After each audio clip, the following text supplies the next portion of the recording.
YCP నేతలు, మద్దతుదారులు, ఆ పార్టీకి అనుకూలంగా పనిచేసిన అధికారులకు టీడీపీలోని కొందరు నేతలు అడ్డంగా ఉంటున్నారని విమర్శలు వెలువెత్తుతున్న సంగతి తెలిసిందే.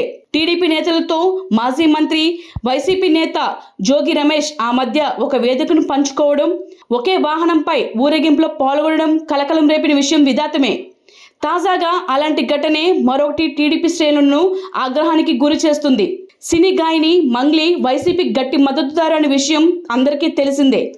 గత ఎన్నికల్లో వైసీపీ తరపున ఆమె ప్రచారం చేసింది. ఆ పార్టీ తరపున పాటలు పాడింది. ఫ్యాన్కు ఓటేస్తే చల్లగా ఉంటామని ప్రచారం చేసింది.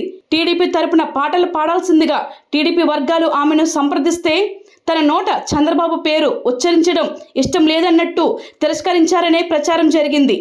అలాంటి మంగ్లీని కేంద్ర మంత్రి రామ్మోహన్ నాయుడు అరసవల్లి ఆలయంలోకి వెంటబెట్టుకొని తీసుకువెళ్లారు. రథసప్తమి ఉత్సవాల సందర్భంగా అరసవల్లి ఆలయం వద్ద మంగ్లీ బృందం పాటల కార్యక్రమాన్ని ఏర్పాటు చేసింది. ఈ సందర్భంగా కుటుంబ సభ్యులతో కలిసి రామ్మోహన్ నాయుడు ఆలయంలోకి వెళ్తూ మంగ్లీని కూడా వెంట తీసుకువెళ్లారు. దీన్ని టీడీపీ క్యాడర్ తప్పుపడుతున్నారు. జగన్కు మద్దతిచ్చిన మంగ్లీని వెంట తీసుకువెళ్లి ప్రత్యేక దర్శనం ఎలా చేస్తారని టీడీపీ నేతలు, కార్యకర్తలు ప్రశ్నిస్తున్నారు. ఈ మేరకు సోషల్ మీడియాలో విమర్శలు గుప్పిస్తున్నాయి. వైసీపీ హయాంలో టీడీపీ నేతలను, కార్యకర్తలను వేధింపులకు గురి చేసిన అప్పటి శ్రీకాకుళం జిల్లా కలెక్టర్ శ్రీ కెఎస్ బాలాజీరావును రామ్మోహన్ నాయుడు వ్యక్తిగత కార్యదర్శిగా నియమించుకోవడానికి కూడా టీడీపీ కార్యకర్తలు గుర్తు చేస్తున్నారు. రామ్మోహన్ నాయుడు తీర్పుపై తీవ్ర అసంతృప్తిని వ్యక్తం చేస్తున్నారు.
Hi, this is Swathi. Like చేయండి, షేర్ చేయండి, కమెంట్ చేయండి అండ్ సబ్స్క్రైబ్ చేయండి GR TV. Hi, this is Monica. Please like, share and subscribe GR TV.